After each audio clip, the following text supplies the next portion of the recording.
I left the Scottish Highlands earlier than I'd planned.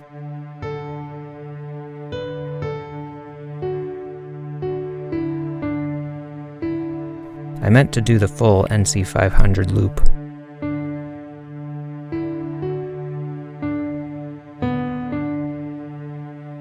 But in typical me fashion, I did not finish.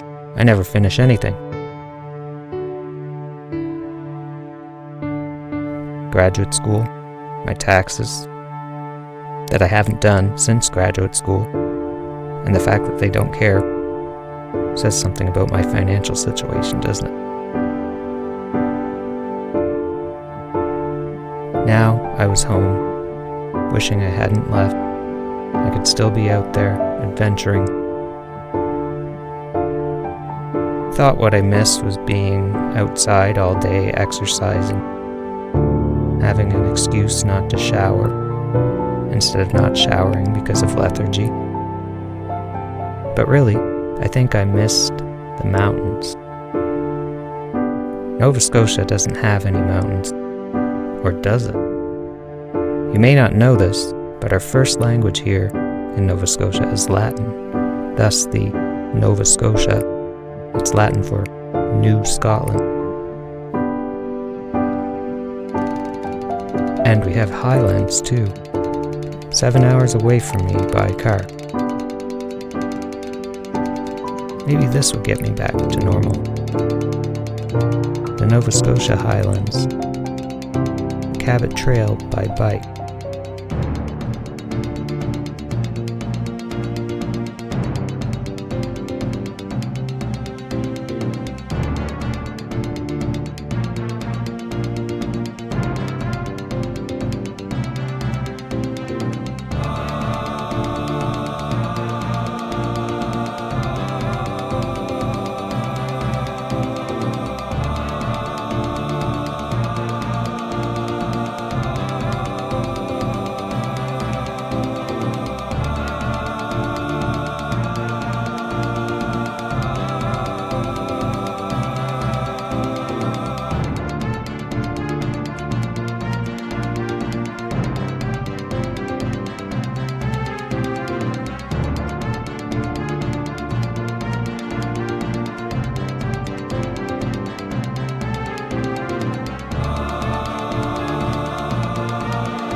There was something kind of satisfying about being fueled by Marguerite Valley maple syrup while I traversed the Marguerite Valley.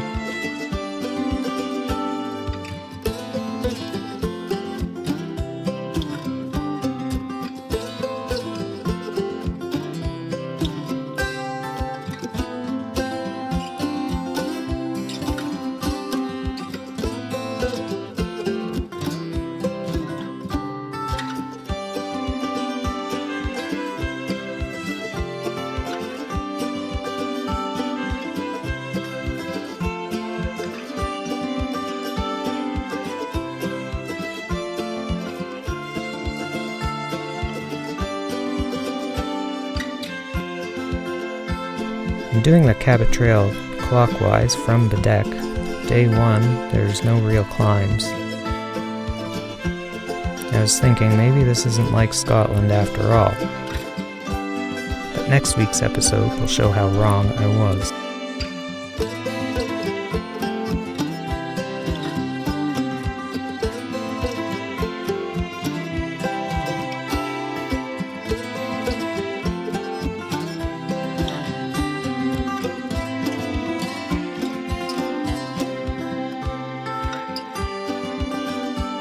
This day was more about peaceful scenery and meeting nice people than climbs.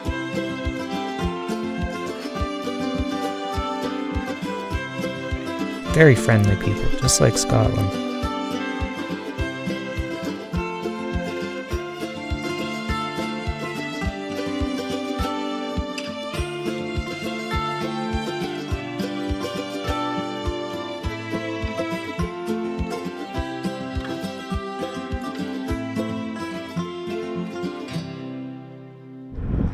So it seems that you can't use an eSIM out here.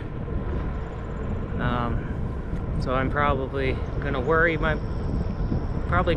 mom. So I have to search for Wi-Fi now. So she send out a search party. Okay.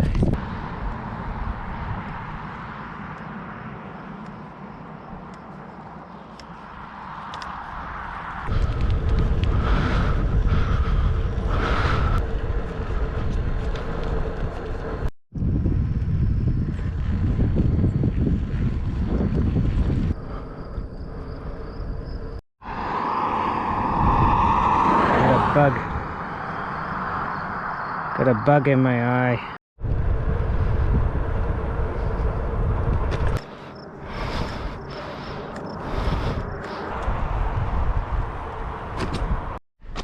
A nice fellow in there let me use his phone to call my mom, so it's all good. Shadow's getting really long. I really gotta start finding a place to camp. I'm gonna find a place to eat first, and then I'll find a place to camp.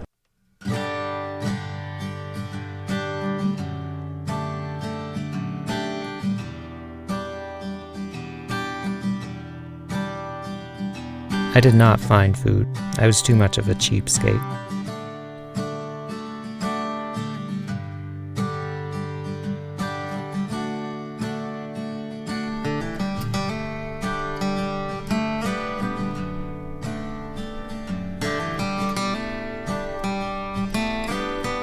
I had a hard time figuring out this bear-proof garbage bin.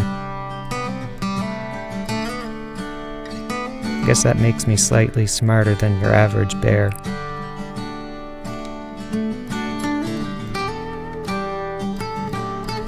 I finally started to see some mountains. Not quite as visible as Scotland's mountains, since there are lots of trees here. Still, no real climbs yet.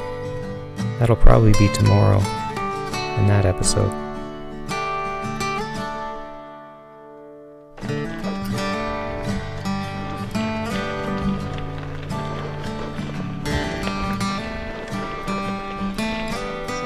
Here we'll have to do.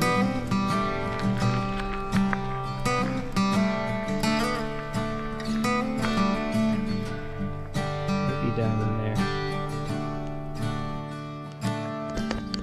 That could be mosquito territory though. Jeez. Fall down there.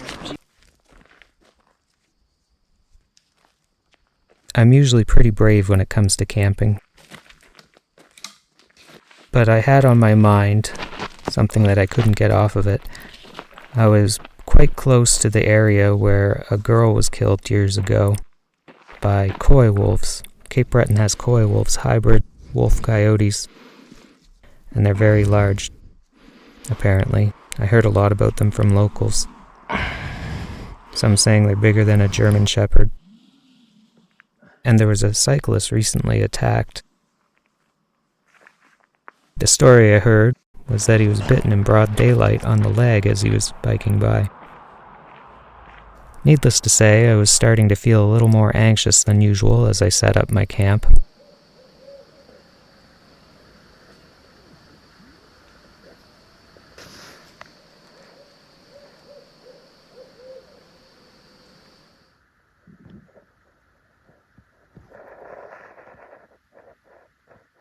promise this scene wasn't for added drama. I genuinely heard something and got out my camera and bear spray. I thought it'd be cool if I could get lots of likes and subscribes from seeing an animal or something. By all appearances, the woods were empty. And then there were more sounds.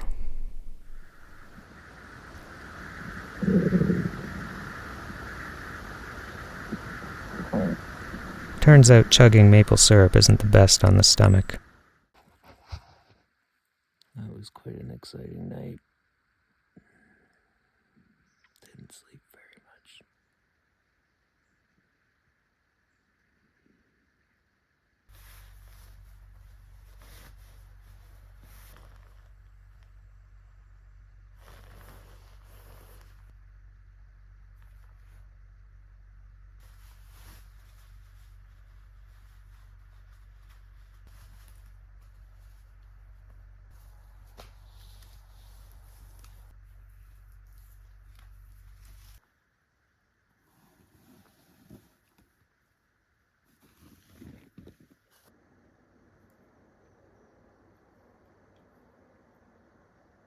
There were no bugs last night. I was not being swarmed by mosquitoes or black flies or anything. But I was being swarmed by animals. I have never experienced so many animals in one night. Needless to say, I think my sleep totaled to about 4 hours. And most of that was this morning when it calmed down a little. It's rutting season for moose, I think. There's all this constant tree knocking.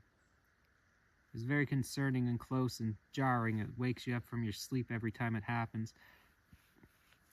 And, I had the owls, hooting, all that kind of stuff. That doesn't usually bother me, but, and then I had, the raccoons going under my hammock, rodents and such. But what bothered me most was the large mammal situation. I had something that's either scratching trees or climbing trees really fast and jumping down on the ground with a long stride, so not a small mammal, making quite a lot of noise, very close to the tent. That woke me up a few times, and I have to say my heart was racing a little. I was turning into a little baby. There's a pack of coyotes too. Every animal you could get, I think I had evidence of.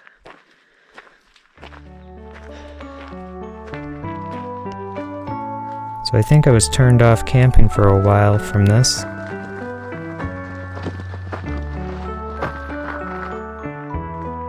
So will I have to camp along the way for the next 3 days of the trip? Will I find dinner next time? Will I be dinner? Come back next week to find out.